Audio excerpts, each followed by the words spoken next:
So, good afternoon, everyone. Welcome to this latest webinar from the EU-ASEAN Business Council.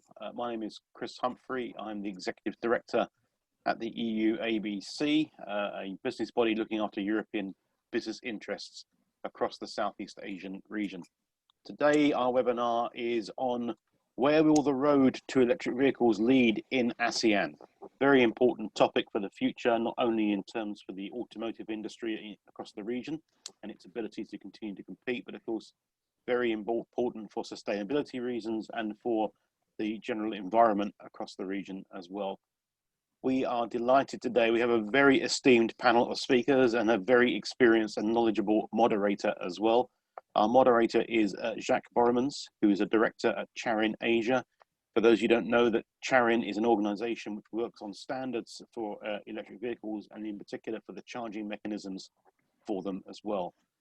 Then joining us from Brussels, we have Yvonne Keisler, who's team leader, competitiveness and international matters in the automotive unit at DG Grow. That's the part of the European Commission which looks after European industry, SMEs, and helps with standards and issues as well. And then we have joining us from Indonesia, we have Pak Kuku Kumara, who's Secretary General of the Association of Indonesian Automotive Industry, or GAIKINDO, to give it its shorter name. And then here in Singapore, we have Kamal Rashid, who is the EV Charging Solutions Lead for Asia Pacific for ABB, who are very kindly sponsoring this webinar today. So thank you for that. And Sam Bontoft, who's the e-performance manager at Porsche Asia Pacific as well. So I think with that, I will immediately hand the reins over to Jacques as our moderator, and I will duck out the picture. So please have a great discussion. For the audience listening, if you have questions to raise, please use the Q&A function at the bottom of your screen, and Jacques and I between us will manage the Q&As that come through. So Jacques, with that, over to you. Yeah, good. All right. Hello, everyone. Hello. At the moment, we are living in very unusual times. COVID has already shown us that how a global threat can look like and how fast it can move around the world and how it can affect everyone, governments and industries alike. Now, to climate change, to the average person, maybe the effect is much less and much slower, and maybe it doesn't affect the people that there is climate change. But actually the signs are there, from heat waves in Europe, fires in California, floods in Asia, melting ice caps, atypical typhoons. So for those people, climate change is real. So all over the world, I think the governments start realizing the present danger and the cost of this climate change. So I think for ASEAN, this is also not much different. And also here we notice that governments are taking action. So it doesn't need to be a gloom and doom scenario, because you have the tools to stop and make sure that it doesn't get out of control. And one of the main means is actually moving towards electrification and e-mobility in particular. And when I'm talking about e-mobility, I'm not talking only about cars, but also about the aeronautic industry. I'm also talking about the marine industry. As the clock is ticking, all these technologies and also e-mobility is moving very fast. And sometimes it really can overwhelm the decision makers, how to go forward, what to do. And it can be very confusing when you get all these inputs about e-mobility and how to do it. And taking the right decisions is very important, especially it should be cost effective, it should be efficient and future proof. So we have a whole team here of experts in their different fields who will try to clear up what e-mobility is about and try to avoid or clear up the misunderstandings that are happening around the world. So Yvonne, I understand you have a presentation for us. So let's go ahead with that one first. Okay.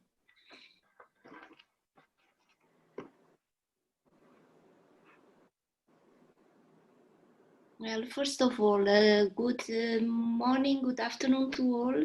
Thank you very much for having invited us. I come to represent the European Commission, in particular the unit dealing with automotive sector in DG Grow.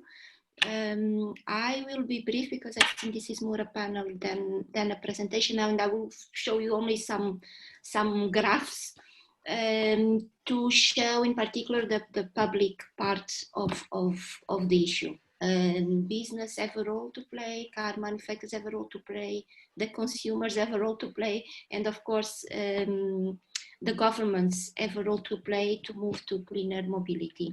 Next slide, please. First slide.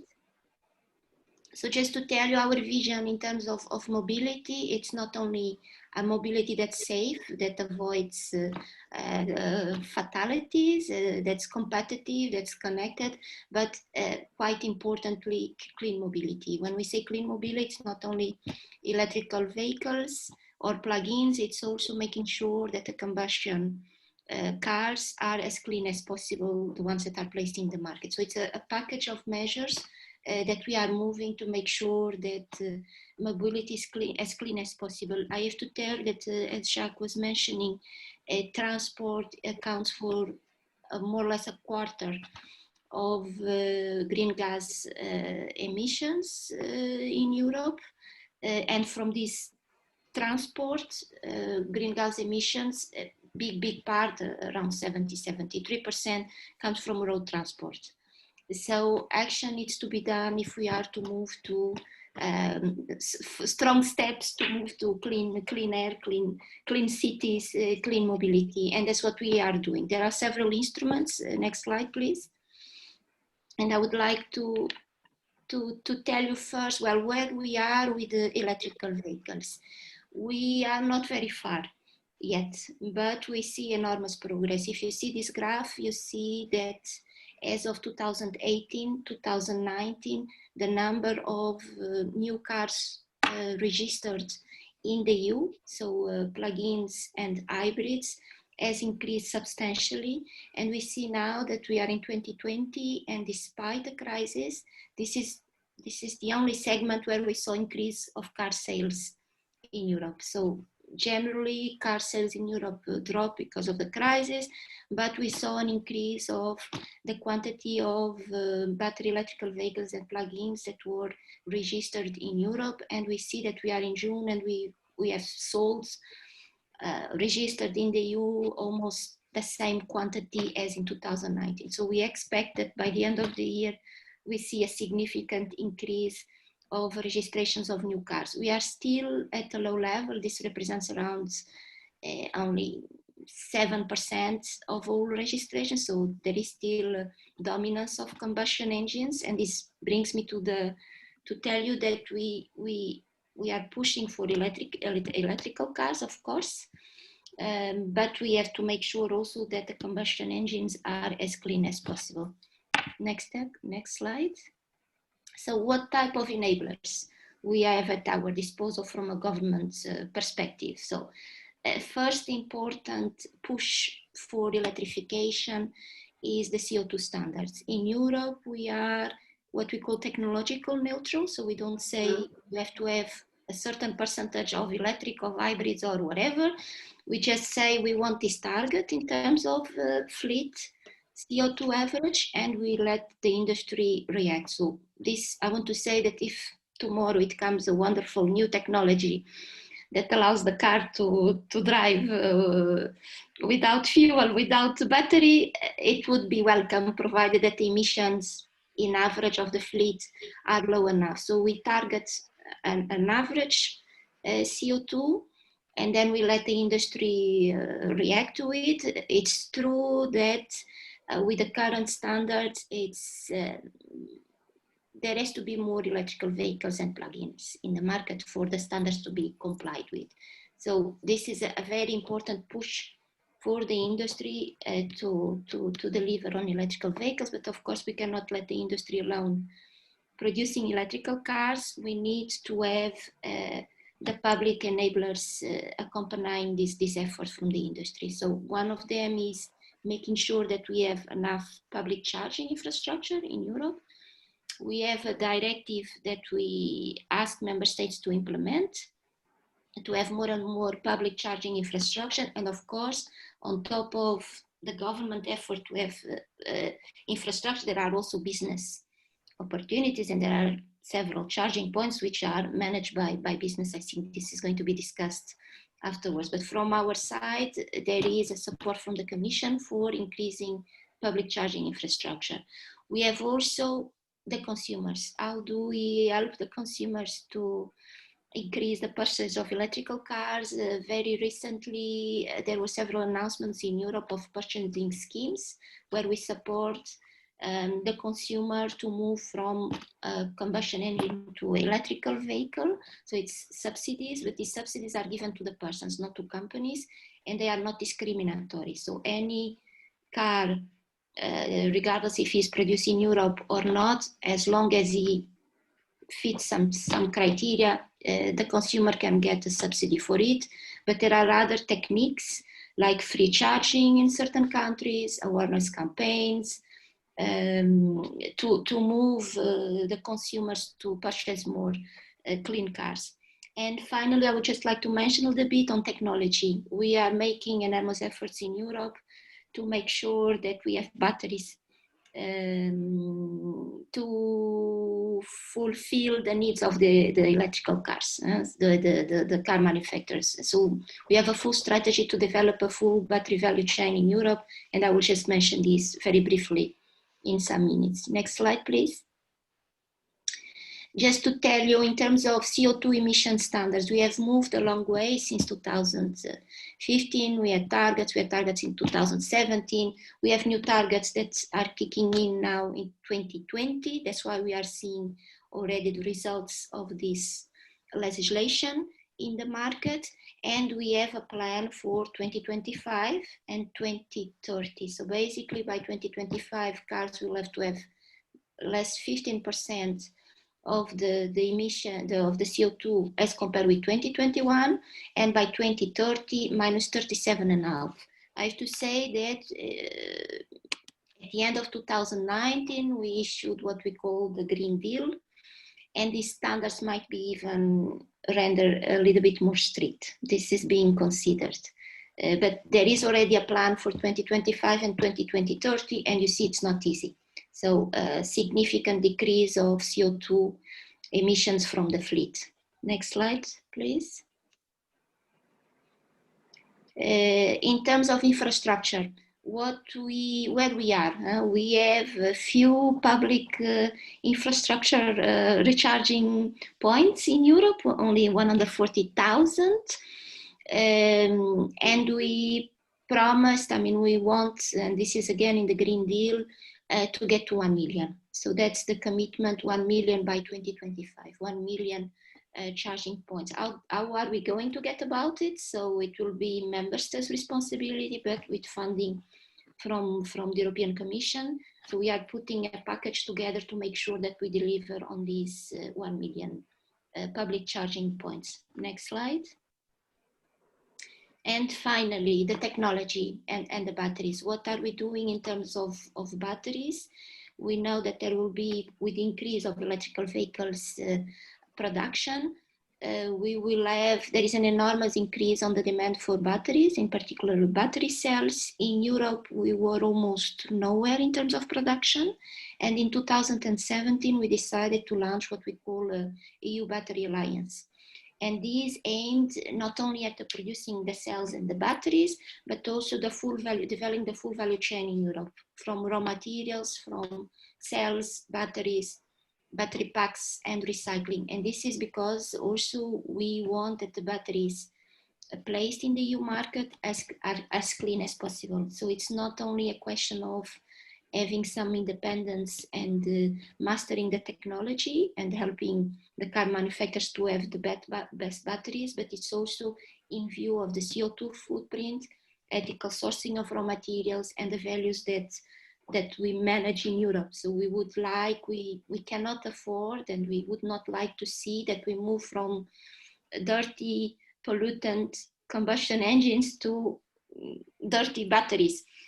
So we are making an enormous effort, and there will be legislation coming now end of this year to make sure that the batteries placed in the EU market are as safe and as environmental performant as possible. So this is the part of technology. Of course, we are not producing ourselves the batteries, but we are making sure that there is research and development, there is circularity, there is obligations for recycling and collection of the batteries once they are ended. So it's a full package to make sure that the batteries are as good as possible in the context of the Green Deal. And I will stop now, and I will be happy to get some other questions. Thank you. So, Yvonne, I have a first question for you. I just read that Europe is going to be setting stricter climate goals for 2030. Presently, the binding target was 30% reduction of the CO2 compared to 1990. And I think next week, the Commission is going to propose a 55% carbon reduction for 2030. So 15% more than what was initially decided. What does that mean for e-mobility? What does that mean for the car industry in Europe? Yes. Listen, the figures I don't have.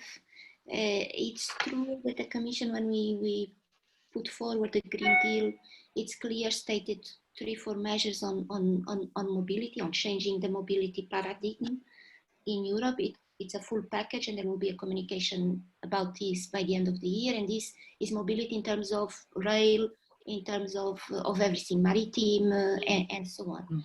Within the Green Deal, there are 3-4 areas that are mentioned. So one is publishing new rules for pollutants emissions. So reducing the pollutant emissions is what we are now on Euro 6. We'll move to Euro 7. This has to do with particulates, NOx, and this type of substances of the combustion engines. There is a plea for revising the targets. So the targets are the ones I mentioned before, for cars minus 37.5 by 2030. And in the Green Deal, we say that this might not be enough, and there would be a proposal for a revision of these targets. But this proposal would come in 2021. I cannot tell you the figures because it's not sure. And of course, these are discussions that are agreed between the Council and the European Parliament on basis of a proposal of the Commission. The work is ongoing, but there is already a quite announcement in the Green Deal that there would be reduction of the targets that have been agreed recently. What does this mean for electrical vehicles? It's a further push for having more electrical vehicles in the fleet. It's not, I don't say it's easy for the car manufacturers, but we see with pleasure that all of the car manufacturers in Europe have really committed to electrification. So if you see the announcements of the biggest car manufacturers in Europe, they are changing the number of models available in the market from 0 to 15 or 20 new models. And they are ready to put an enormous amount of electrical vehicles in the market. But of course, this effort from the industry has to be accompanied by public support, notably the charging points, the subsidies for the consumers, and awareness raising of the consumer on how an electrical vehicle in the full life cycle could even be cheaper than a combustion engine. So it's a moment of change. And we see that the CO2 targets that enter now in force in 2021, we are seeing already results in the markets. The number of registration of electrical cars, it's not going up by accident. So it's a full package. So we think, yes, that there will be major changes in the near future, in the next 5 years, 10 years. That's great to hear. Thank you. So Pak Kuku, what is happening in Indonesia? Should I start Chris? Sure. Did you get the presentation? Or should I share it? I think, Pak, if you can share it, that'll be easier, because I don't seem to have received it yet. Okay, let me share. Hold on just a second. Just a second.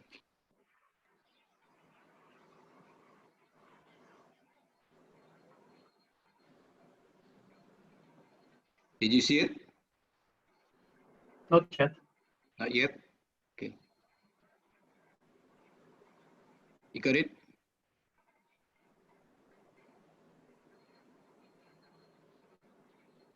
Not yet, Pak. Not yet. I already shared it.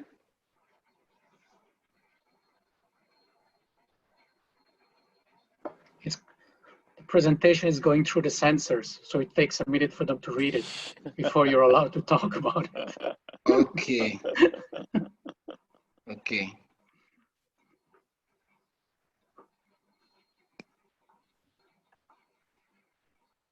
Have you seen? Not yet? No.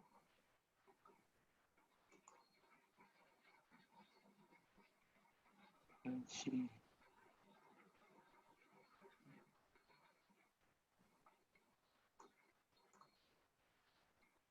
Yep, it's coming up now.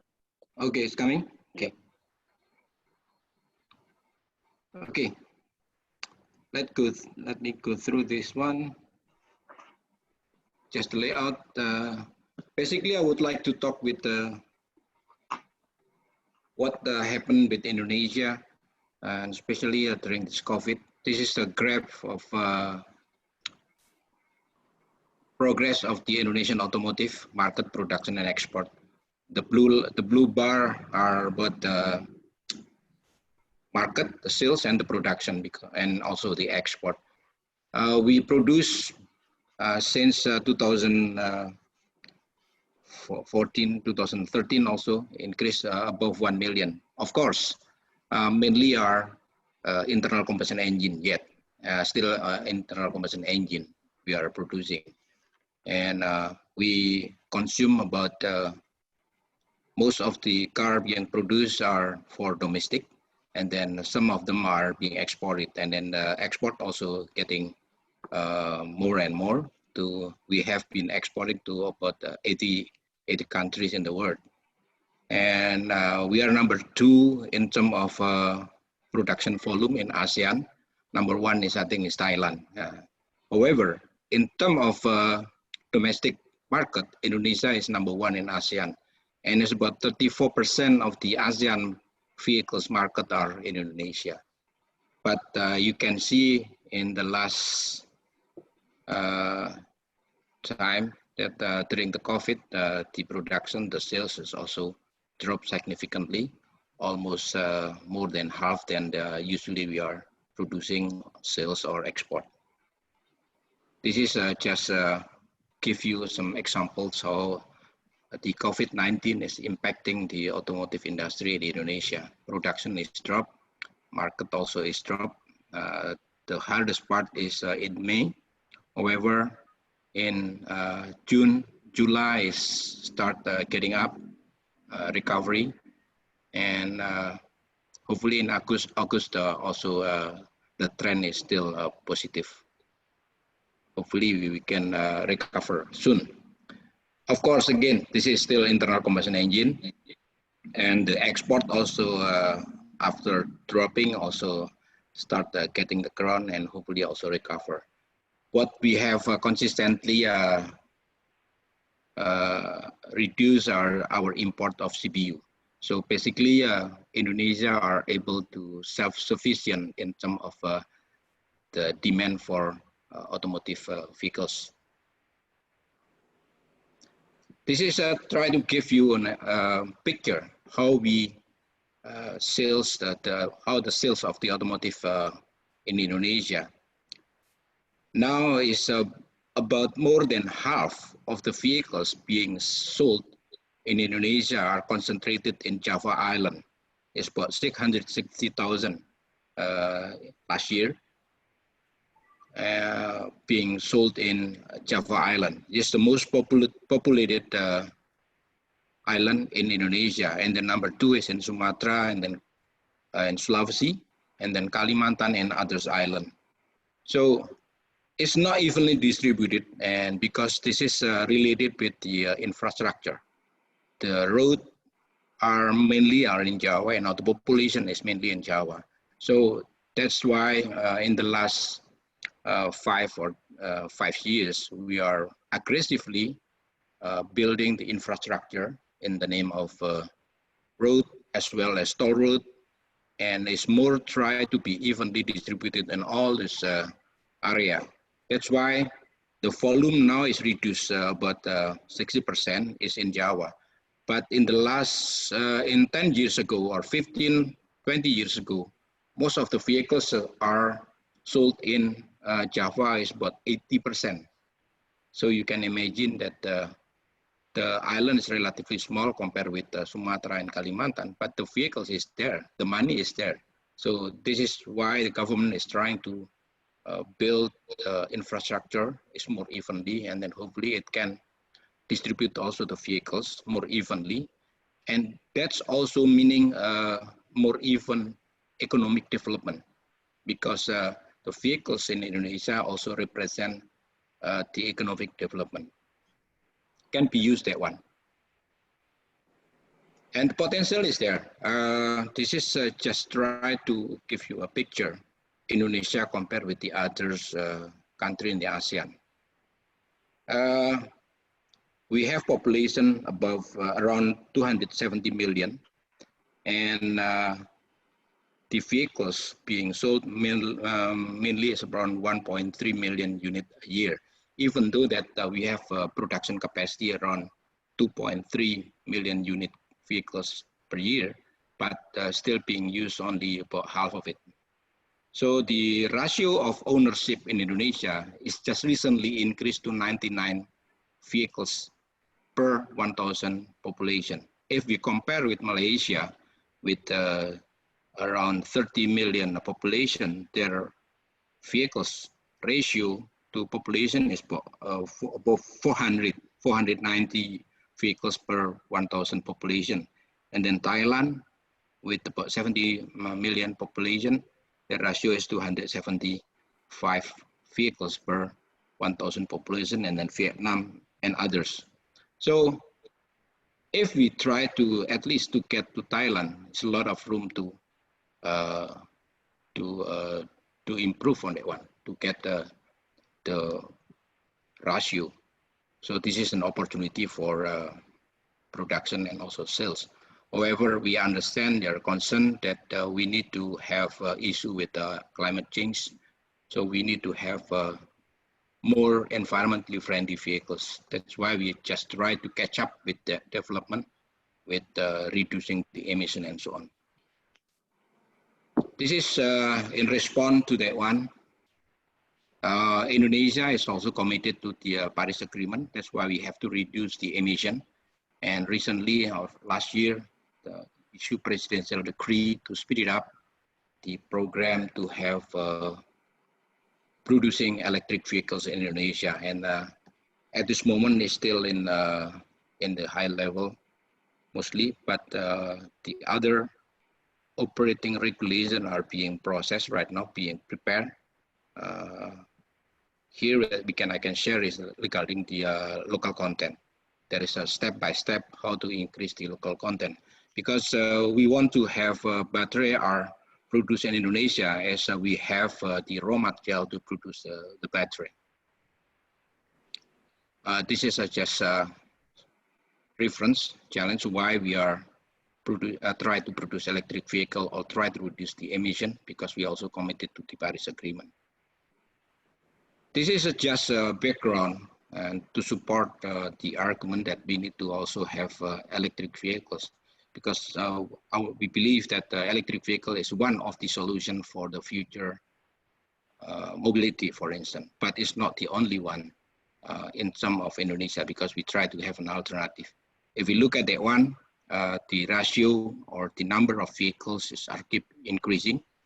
The battery electric vehicle market in the world is showing a growth, even though that last year showing a slightly slowdown, as we learned from China that they try to reduce their subsidy on the electric vehicles, and the market is dropped slightly.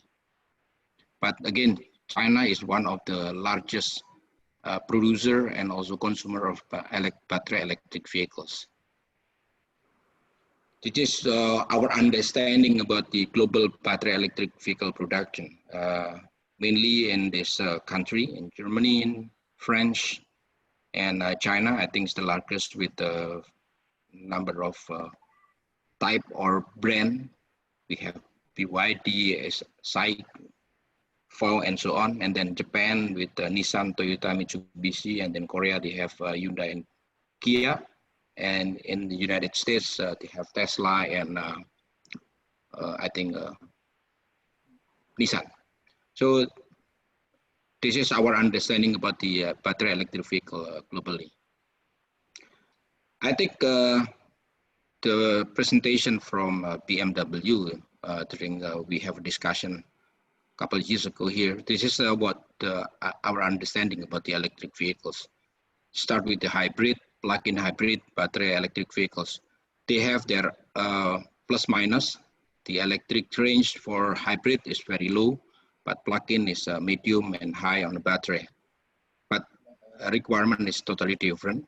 And for instance, the hybrid and so on. So this is what we try to share with the customer and also the producer, that how we can solve this one. This is a comparison plug-in hybrid and battery. I think you are well aware about this one. And from the Indonesian standpoint, the range is very critical, because most of the people here use have one car. Only a few have one or more car, but they try to use the vehicles for all purpose. So they have to go to office, go to recreation and so on. So various ranges are needed on that one. And that's one need to be answered.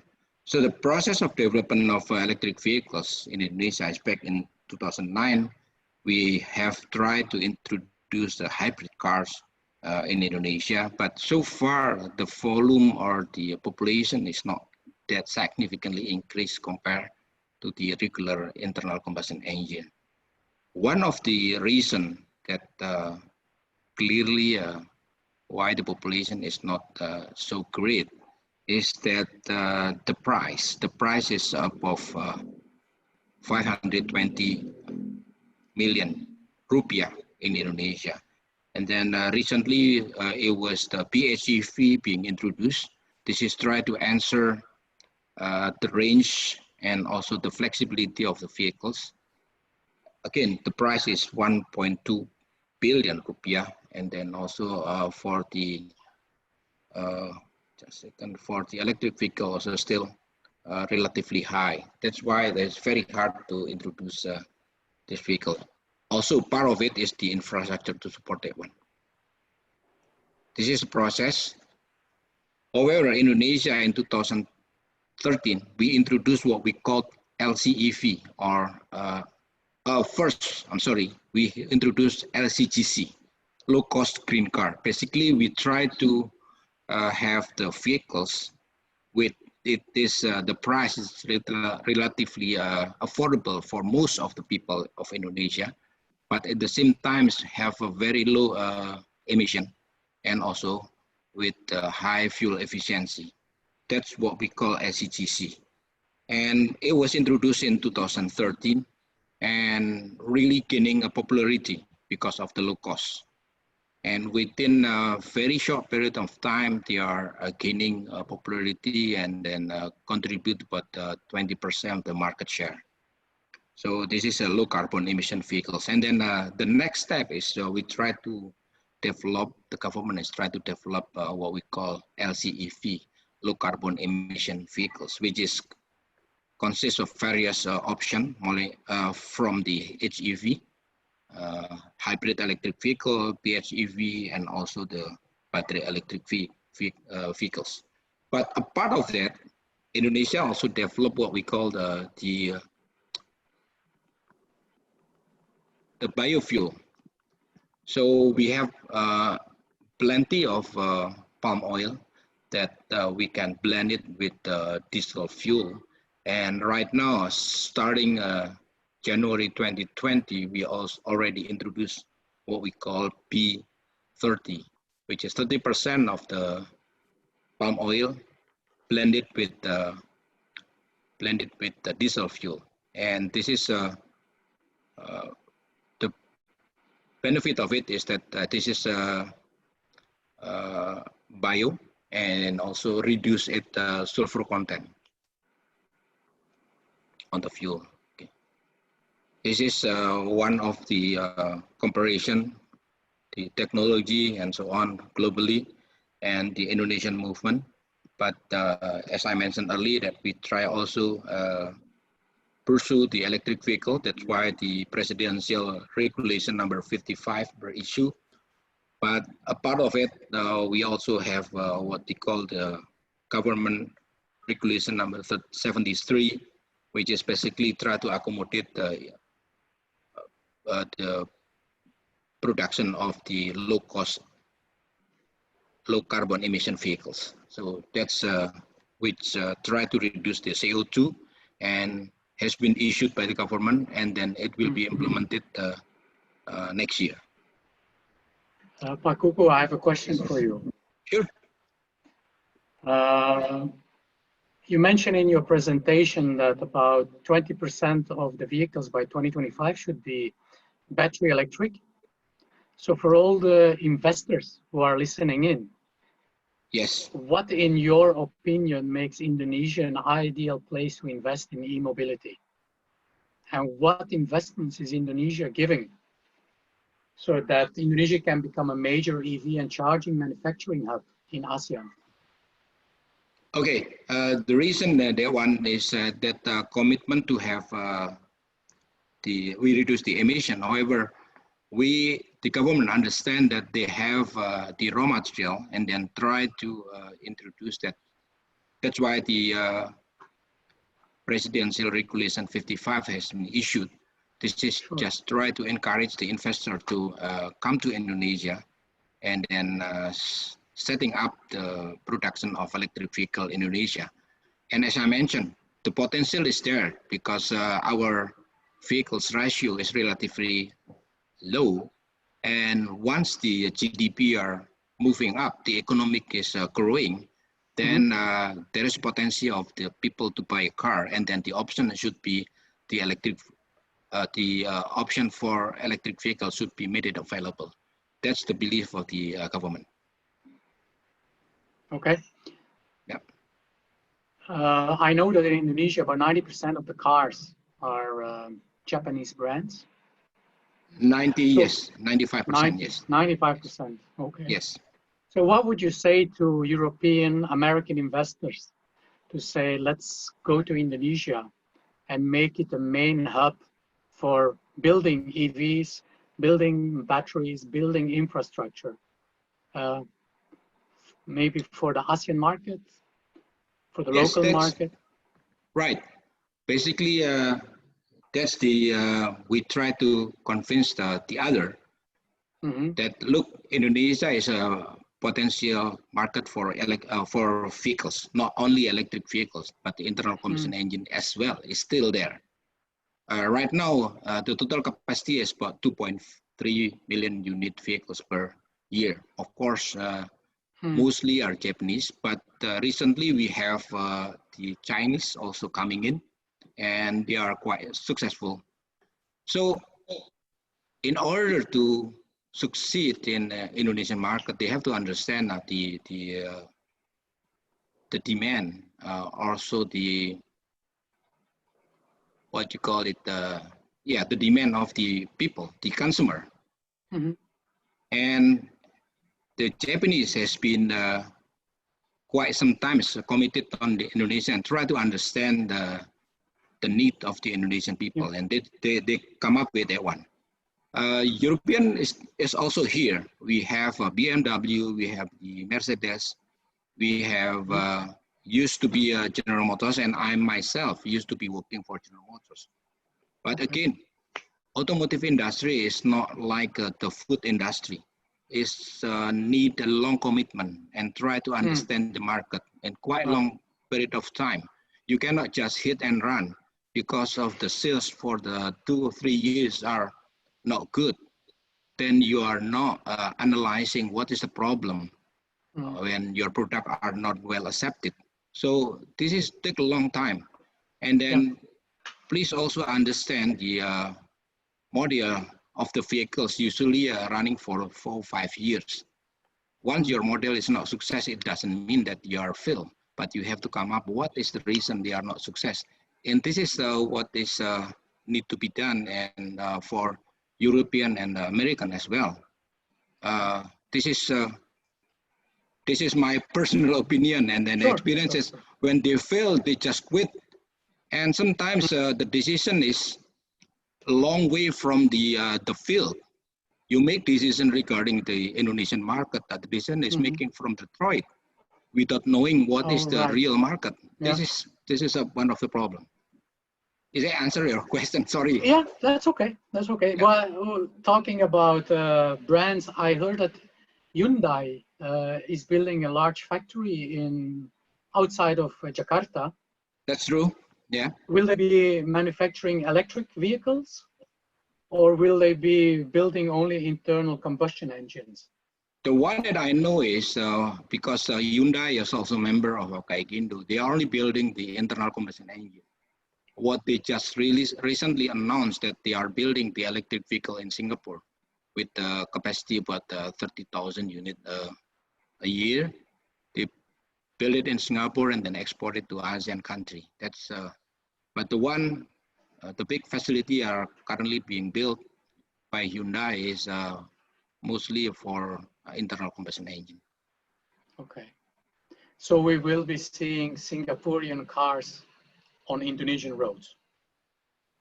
If this is come to reality in 2022. Okay. But again, this is what I heard. Yeah. But that's on the newspaper as well, in the media. Okay. Pak Kuku, I need to go on to Kumai from ABB. Do you have many more slides before I cut you off? Just a couple more. This is just a few slides. This is the population of the electric vehicles, very small compared with 1 million. So it's still far a long way to go. Yeah, let's move. This is rational. If we want to go to electric vehicles, need consider this one, as I mentioned about the LCEV, LCGC. Yeah. Mostly the car are in the price below 300 million. That's most people buy. But the electric vehicles and the hybrid are in the high end, and it's less than maybe about 2 or 3% only for the so it's hard. So need to understand, even though that the people need to think about if we want to have demand. Yeah. Okay. Okay, just quick. Yes, all right. Very quick. So it's just to give regarding taxation. I mentioned about PP73. It just encourage more on the CO2 tax. Okay. Based on the carbon emission. And this is just illustration. Just a summary. So electric vehicle is one of the potential future powertrain in Indonesia, but it's not the only one, because we also have the biodiesel, ethanol, as well as natural gas. So ample customer, as I mentioned, need to be there to justify the economic scale of the production or manufacturing. So several policy has been issued to support the electric vehicle. So by this, I ended up my presentation. Thank you very much. Thank you, Pak Kuku. So Kumail, how many slides do you have? No slides, just a quick model to share with the team here. You can see my screen okay? Yeah. Okay, great. So hello everybody, just a quick introduction from myself. It's quite nice to be able to follow Yvonne and Pak Kuku because they've set the scene. They've shown that, Yvonne specifically, that infrastructure is needed. So from an ABB perspective, I'd like to share that, look, we have the technology, it's real, it's here, we have already been deploying it in this region. And what I wanted to show you briefly is just a couple of quick things. So first of all, this is an example of a charging site, a solution. So the technology is here already. Here you can see chargers being deployed in such a scenario where vehicles can come in, it's en route charging, and we're looking at great technology on the high power side, for example. And I see Sam is going to speak very shortly after me, and he can talk a little bit further, because as Porsche has been one of the first to markets for their vehicle for the high power charging capable of 300 kilowatt charging and beyond, we're talking about charging a vehicle in something like 250 kilometers worth of range in about just 5 minutes. So this is technology that's already being deployed in this region, and something significant to look at. The other thing that I wanted to show just briefly is what we are looking at is we also want to identify the challenges that we have in deploying this technology in this region. So Pak Kuku mentioned in Indonesia, obviously showed the map. There's geographic challenges. There's a whole lot of things going on there. So from a technology perspective, we're looking at things like energy management solutions. So again, just very briefly, I will share with you in terms of how we envisage and what we're deploying from a perspective of right now. So here you can see a scenario where we have a site, a building, whether it's a commercial building, etc. We're looking at a certain capacity, power requirements, but we have a number of vehicles to be able to charge. And how do we manage that? Well, this is when we implement something like load management capabilities. So we're really looking at a scenario where we're seeing, okay, what is the grid constraints, what are the power requirements, and how do we manage to make sure that all the chargers are able to supply power to the vehicles directly, right? So here you can see that once they get charged up accordingly, we can move on. The next level is the adaptive technology, where we start looking at, okay, well here we have a scenario where a building, a commercial operation may have solar generation. You can see a little bit of a battery storage here on the bottom left as well. So the discharging of the battery, making sure that they take in from the grid at optimal times in terms of pricing, how if the sun's shining or not, how much generation is coming from the renewable energy side of things, and ensuring that the building has sufficient power as well as the charging infrastructure. So this is something that we're really looking into deploying right now in terms of, again, the load management for the next level and making sure that everybody is able to get sufficient charge. Now, when we look at technology to the third layer, we can call it, it's starting to get to a predictive level model, right? So again, this is technology that's really important specifically for our region here in Asia Pacific, where we start to incorporate big data, and we're looking at things like getting information from, the energy market conditions. What is the spot pricing on electricity? We're looking at things like what are the weather conditions? What about the fleet schedules in terms of when do buses need to come in, go out? How much do they need to charge? How quick do they need to charge? And things like fleet schedules and when the buses need to leave, for example. And here you can see a larger installation of energy storage as well. So we're looking at really mixing this all together and providing not just, I like to call it a transactional EV charger, where here's a charge a vehicle, but it's a real ecosystem of an e-mobility solution. And that's what ABB is looking to provide and to our customers specifically here in this region, because these challenges are real and we're helping them to overcome them. Okay, that's it from myself. So I'll pass over to you. Thank you. I'm glad to see you showing public transport, because this will be really a very important part of e-mobility, not only in ASEAN, but everywhere in the world. And I assume that what you just showed us is already reality in many parts of the world. It's not something that is for the future. It's already, the technology is ready. Absolutely. Correct? Yes, you're absolutely right. So like a pantograph system. Is there any other? Yeah, sorry. No, I was just going to say this is deployed in Singapore already. Yes. So, and we're looking at the opportunities as well. So are there any other technologies or systems that will come into place for charging infrastructure? Yes, I think so. So, I mean, it's a good question that you raise, and I think you mentioned it in your introduction as well. So when we start looking at faster charging, I think there's a very important scale there. If you asked me, 5 years ago that we'd be already charging at 350 kilowatts, I would have laughed at you myself, and ABB is still immersed in the industry at that time. So we're looking at faster, bigger, better, and that's one thing. But digitally connected is extremely important as well, and that provides part of the whole ecosystem. And then what you mentioned in your intro was now we're really looking into things like trucks, we're looking into aeronautical charging, we're looking at charging levels of things like 1 megawatt, 2 megawatt. And I know from yourself and Charon organization, you're really leading that industry from that perspective. So yes, I think watch the space. It's evolving really quickly. So when you're mentioning digital information is important, I assume at the same time it has to be encrypted. And this is one of the serious problems that can occur if encryption technology is not available or not really foolproof.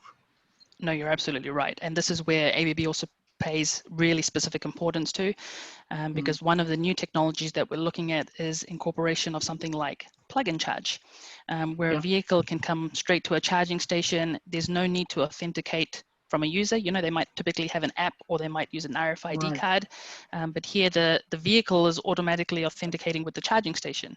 So things like encryption, cybersecurity is extremely important for the communication, both on vehicle to charger as well as charger to the digital and the network cloud from that perspective. Very, very important part of it.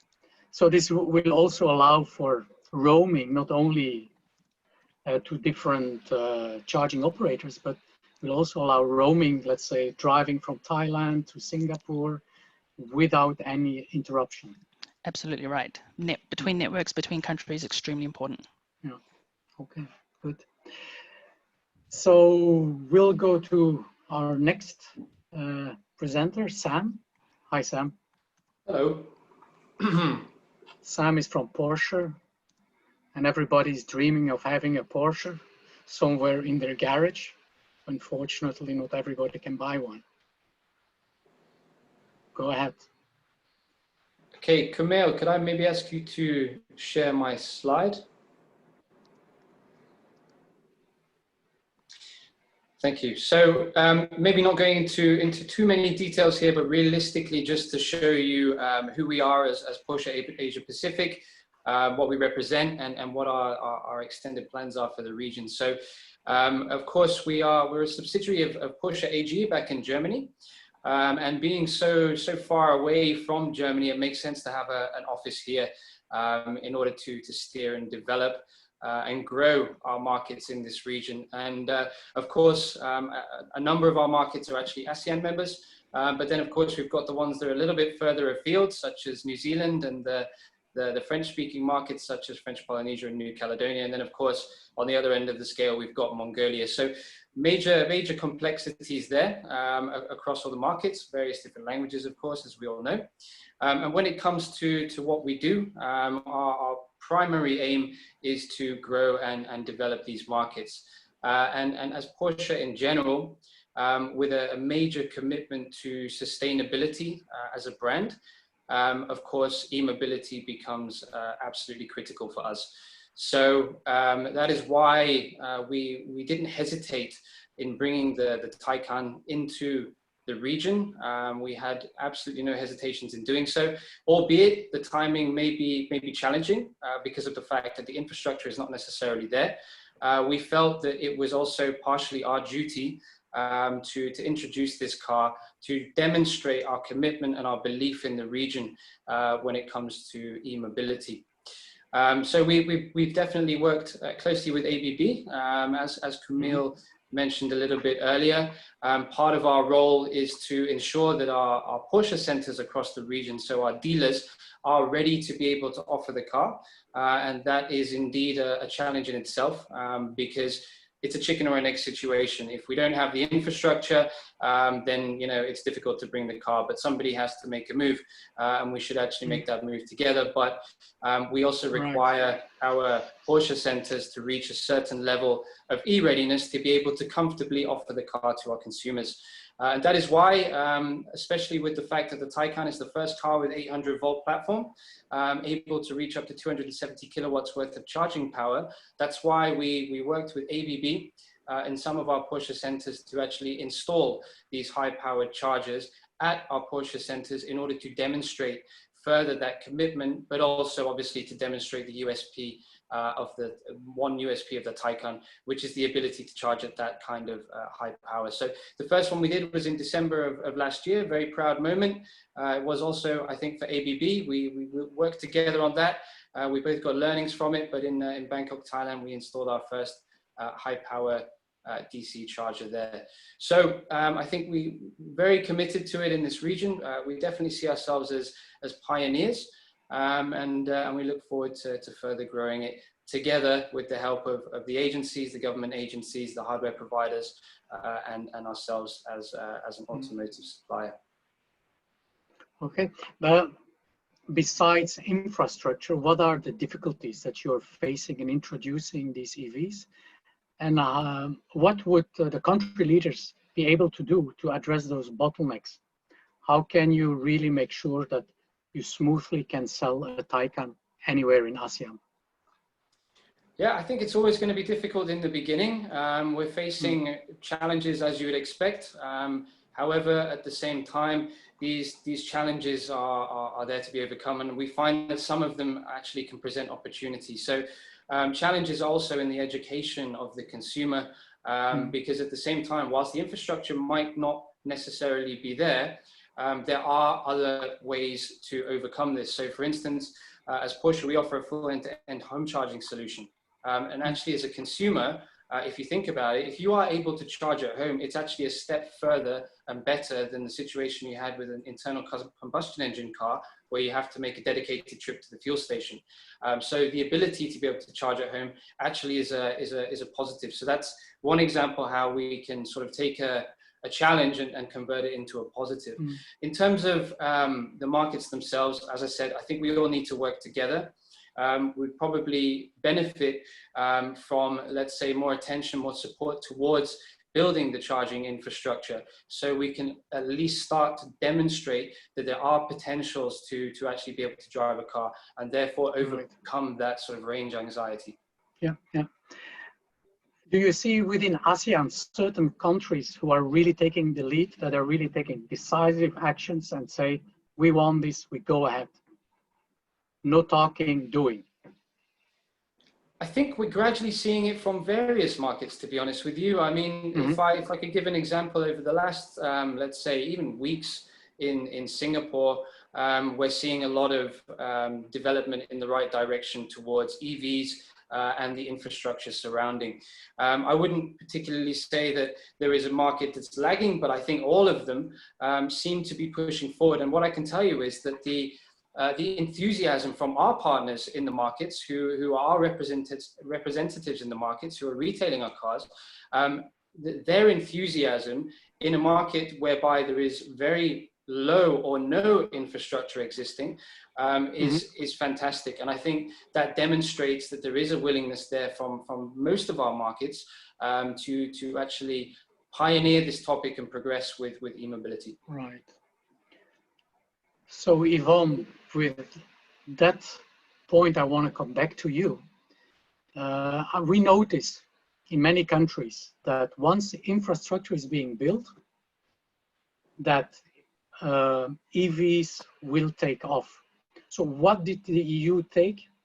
What decisions did the EU take to make sure that infrastructure is there before e-mobility took off? Because it's always a chicken and the egg question.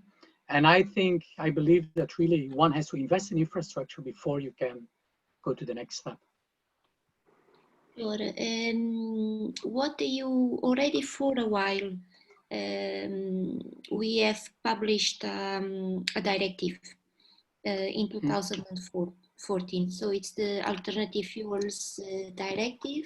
And by this directive, we asked the member states to have a clear planning of their own investments. The complication in Europe is that there are many member states, and these infrastructure issues are managed at member state level, and the Commission can help or give direction. So this Alternative Fuels Directive set some rules and asked the member states, each member state, to develop a clear plan on how they would go about with providing the public infrastructure. Of course, there is also private investments in the area. This is another issue, but at the government level, we gave a clear direction.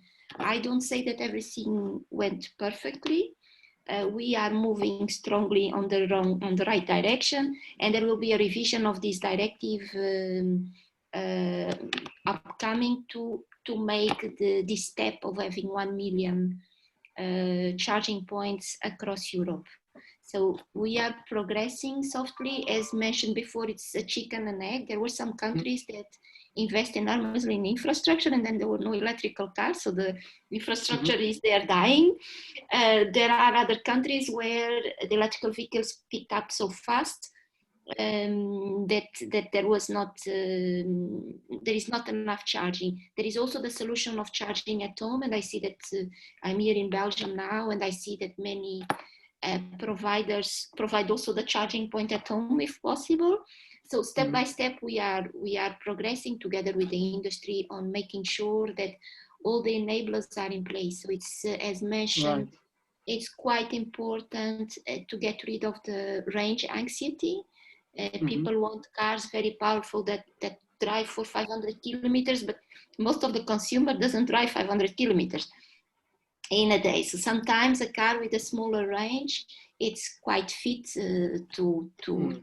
for most of the consumers. So there are a lot of business ideas. Even for instance, there are some operators that are offering a car during summer if people have to then do a big you have your own car with a small range, a normal range to do your daily commuting to the office, and some but for the holidays you can lend a car to go if you need to go further away. So there are a lot of things going on. We are very confident that the quantity of electrical cars in the market will increase very substantial with everybody doing its part. The car manufacturers, the public sector, and the consumers.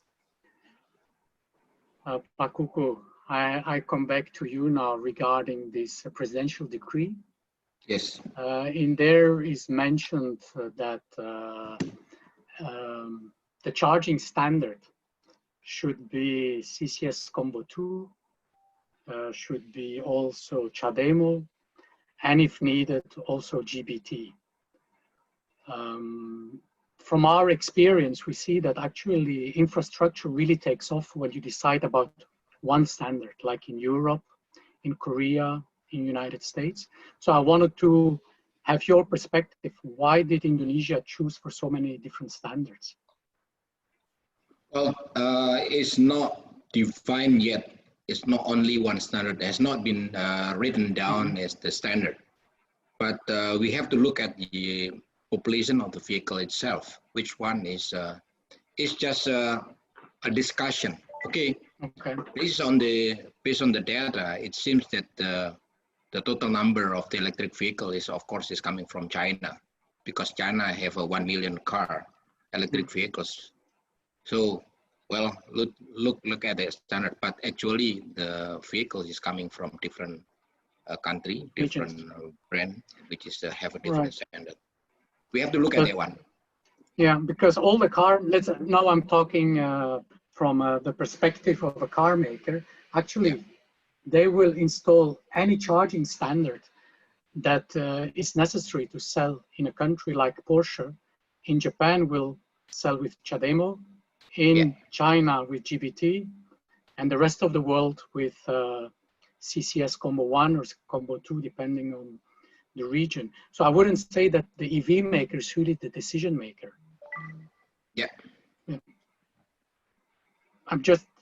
I wanted to know, are companies like PLN, so the main grid operator is Pertamina, also involved in the decision of the charging standard? They will contribute, but so far at this moment is being handled by the Ministry of Energy. But of course, there are a number of private companies try to contribute to that one, such as Pertamina, because they have to save their business. They start considering that one, moving from the basically selling the fuel, and now they have to move to like a charging station as well as producing the battery for electric vehicles. Now that we just mentioned about Porsche, you have experience, Sam, with all these different charging standards. How difficult is it for an EV maker to deal with all these standards? Production-wise, I assume not a problem, but once you start distributing in different regions, is that a problem? I wouldn't say necessarily it's a problem. I wouldn't call it a problem. What I would say is that it adds complexity. So of course, in a region like the one we're in right now, the markets that we represent are extremely heterogeneous, and with that, you would expect there to be very various differences in things. The one thing that we have gone with, however, is to decide on one standard that we would have across all of our markets. I guess it's also helped by the fact that we didn't have necessarily a market with a strongly predefined standard, such as Japan has CHAdeMO, for example. We have markets where the standards were either not really so defined at the time that we decided upon a particular standard. So yeah, it adds complexities. And we've stuck with one standard based on the fact that at the time, it was the standard that enabled us to actually realize that unique selling proposition of the high powered charging at 270 kilowatts. Okay, thank you. I'm quickly looking at the questions that are coming in from the listeners. And one question is, what can be done to boost EV usage and production in ASEAN? Could a trade deal with EU help, as it would open a bigger market for EV sales? Maybe you first, Yvonne? Yes, a trade deal is always interesting, we think, in particular because it has quite 2 or 3 important aspects. One is the reduction of the tariffs.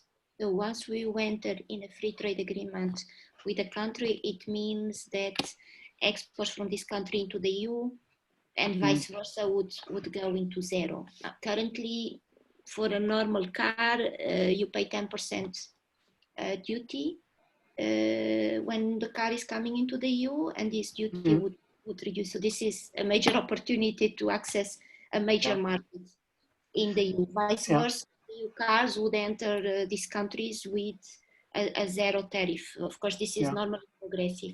Second big advantage is that normally we have a non-tariff barriers annex on cars, where we strive for harmonization of technical requirements. We have discussed this Monday at length through UNEC 58 agreement. So we strive to harmonize the technical requirements that cars have to fulfill well when entering the markets. A big advantage by itself if we have a free trade agreement. And finally, the business opportunity, it was mentioned by Indonesia that you have resources and that you would like to develop, for instance, the production of batteries. I would like to say that why are we so much investing on batteries and battery technology in Europe and research is because it has to do with the price of the battery and also the range and the safety of the battery. So the better batteries we have, the more powerful, with less weight and more environmental performance we have. And here again, I see a business of opportunity of investments of Europe in ASEAN countries and vice versa, because we will need a number of raw materials that are not ample available in Europe to use this battery. And we are quite interested also on battery materials, cathode materials, anode materials. So there is business opportunities not only in the car ecosystem, but also in the wider EV, notably production of batteries, so that there could be some cooperation between EU and ASEAN countries. Pak Kuku, what is your thought about this? Having an agreement with the EU on in the automotive industry. You see this as an opportunity or a threat? Yes, this is an opportunity. We try to encourage everybody. Just an example, Hyundai is coming. We have a history of European vehicles in Indonesia, but right now it's only remain probably only 2. Just give you an example to understand, to everybody understand. Back in 15 years ago, there are about 19 manufacturers producing sedan, but now only remaining about 3. So this is an opportunity when the GDP are increasing, that people will want to have different kind of the vehicles. And that is an opportunity for European and US as well to come to Indonesia and then setting up their Indonesia as a production base. And as Iwan mentioned, that we have raw material, not only just for the battery, but also we have a rubber, we have many things that we can use that one. So this is potential for collaboration between Indonesia, ASEAN, and as well as European. It's there. Good. We are running out of time. I have just one last thought for all the panelists. So I would like your answer to the following question. Each of you. The Commission Executive Vice President Frans Timmermans recently said that the cost of climate action may seem high, but it's dwarfed by the cost of inaction. Now, each and one of you, if you could put a message in a digital bottle that can only be opened by 2050, what would you like to say to your future generation? Yvonne? I'm a very hopeful person, and I think we are doing the right things. At least in Europe, there is an enormous acknowledgement of the Green Deal and where do we want to go.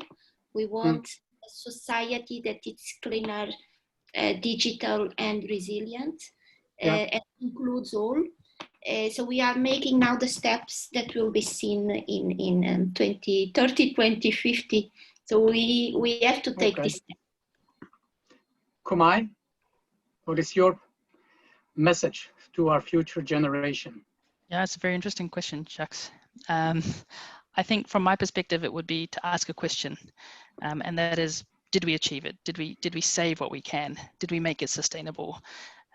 Like Yvonne said, we're doing everything we can right now from, like a technology. There's certain people who are doing it. Obviously, there's a lot of negative feedback.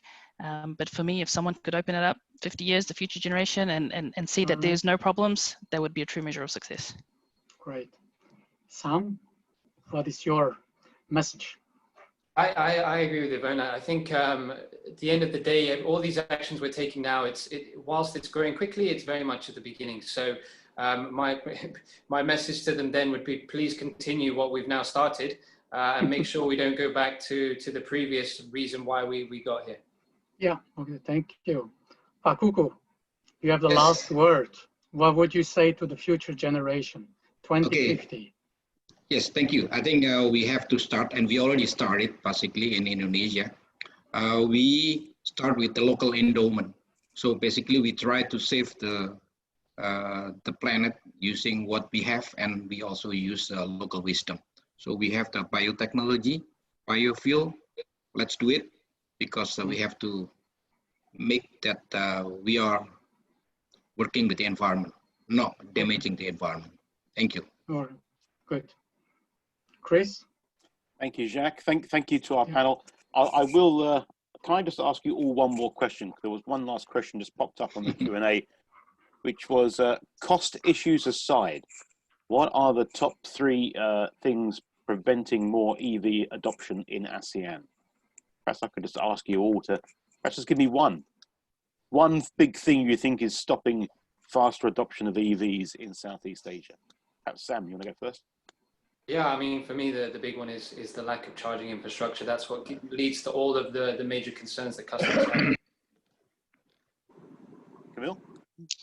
Yeah, well, since Sam took that one, for me, it's belief, right? I think people need to believe that this is possible. It's happening in countries. We have the technology, we have the vehicles. It's all here. It can be done. So they just need that conviction to go ahead. And Pak Kuku, what do you think is going to hold it back in Indonesia in particular? Well, this is a habit. Just an example, I used to be in Indonesia and I eat a lot of rice. And then all of a sudden I have to change to eat bread. It's very difficult, but we have to start it. I like that metaphor. Yvonne, any views from a European point of view? I think worldwide, this is going to happen. There is no going back. And it's happening, and we can learn from each other. So there are countries that are extremely advanced. There are countries that tried things that didn't work. So the cooperation at international level would help everybody to move on the good direction. And I think, yes, the main issues were mentioned: the charging, the consumer belief, range anxiety. So there is still a click to be done in the consumer's heads.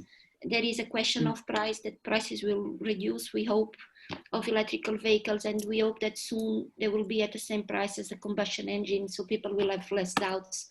And there is the role of the governments. We cannot underestimate the push factor of legislation. It's hard sometimes for the car manufacturers, but this push brings the offer, brings the consumer more aware.